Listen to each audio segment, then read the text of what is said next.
کبھی بھولی ہوئی منزل بھی یاد آتی ہے راہی کو، اور بھٹکے ہوئے آہو کو پھر سوئے حرم لے چل۔ اس کی ضرورت ہے مسلمان کو پھر اس کا مقصد یاد دلایا جائے۔ پاکستان اس لیے نہیں بنایا گیا تھا کہ ہمارے ہاں ٹاٹے اور برلے نہیں تھے تو ہمارے پاس اس کے بھی باپ وجود میں آ جائیں، اس لیے تو نہیں بنایا گیا تھا۔ پاکستان اس لیے نہیں بنایا گیا تھا کہ جاگیرداروں کی جاگیرداریاں محفوظ ہو جائیں۔ پاکستان اس لیے تو نہیں بنایا گیا تھا۔ اور یہ کہ نمازیں اور مسجدیں تعمیر ہو جائیں، مسجدیں تو امریکہ میں تعمیر ہو رہی ہیں عالی شان سے عالی شان، اس لیے پاکستان نہیں بنا تھا۔ آج بھی مسلمان، میں معذرت سے عرض کر رہا ہوں مولانا سے، آج بھی بھارتی مسلمان کی ایوریج نمازی ہونے کے اعتبار سے پاکستانی مسلمان سے کہیں بہتر۔ یہاں تو جس کے پاس دو پیسے ہو گئے اس نے سب سے پہلے برقع اتار کے پھینک دیا۔ معلوم اچھی طرح سمجھ لیجئے، یہ چیزیں تو وہاں زیادہ ہیں یہاں کی نسبت۔ وہ نظام عدل اجتماعی، وہ جس میں حریت ہو، جس میں عام آدمی بھی خلیفہ وقت کو ٹوک سکے۔ یہ کرتا کیسے بن گیا؟ ایک خاتون بھی کھڑی ہو کر دامن پکڑ لے، عمر تمہیں کیا حق ہے کہ ہمارے محل کے اوپر پابندی لگا رہے ہو؟ جبکہ اللہ نے نہیں لگائی۔ اللہ قرآن میں سنگارا کا لفظ استعمال کر رہا ہے۔ ڈھیروں سونا دے دے کوئی شخص اپنی بیوی کو محل کے اندر، طلاق دیتے وقت اس میں سے کچھ نہیں لے سکتا۔ آپ کون ہوتے ہمارے حق کے اوپر پابندی لگانے والے؟ اور عمر نے کہا آج ایک بڑھیا نے اب عمر کو دین سکھایا، آرڈیننس واپس۔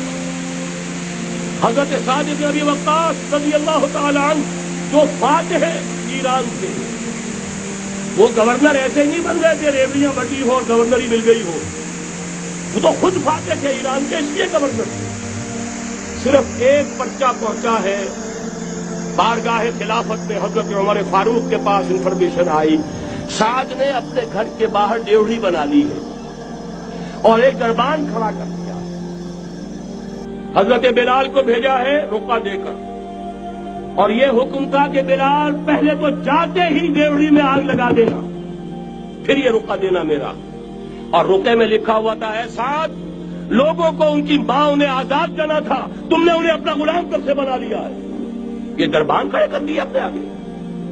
وہ حریت، وہ مساوات کہ جا رہا ہو خلیفہ وقت اور چارج لینے جا رہا ہے بیت المقدس کا، کوئی ذاتی علاج کے لیے نہیں جا رہا، سیر و سیاحت کے لیے نہیں جا رہا، چارج لینے کے لیے بالکل سرکاری وزٹ ہے، آفیشل وزٹ ہے، اسٹیٹ وزٹ ہے۔ اور حال کیا ہے؟ 700 میل کا فاصلہ طے کرنا اور ایک اونٹ نہیں، کوئی انٹوریج نہیں، کوئی خدم و حشم نہیں، کوئی جمبو جٹ بھرے ہوئے نہیں، کچھ نہیں، ایک اونٹنی ایک خادم۔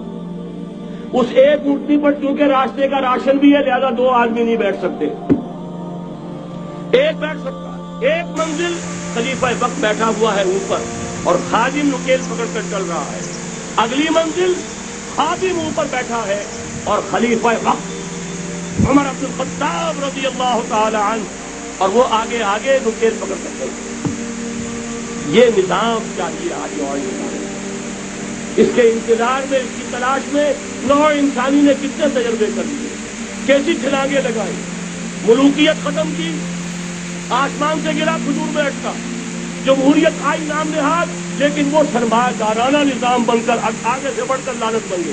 پہلے جاگیردار مسلط تھا، اب سرمایہ دار اور کارخانے دار مسلط ہو گیا۔ اس سے نکلنے کے لیے دوڑ لگایا، کمیونزم کی طرف گئے، چھلانگ لگائی، اب ایک پارٹی ڈکٹیٹر بن کر بیٹھ گئے۔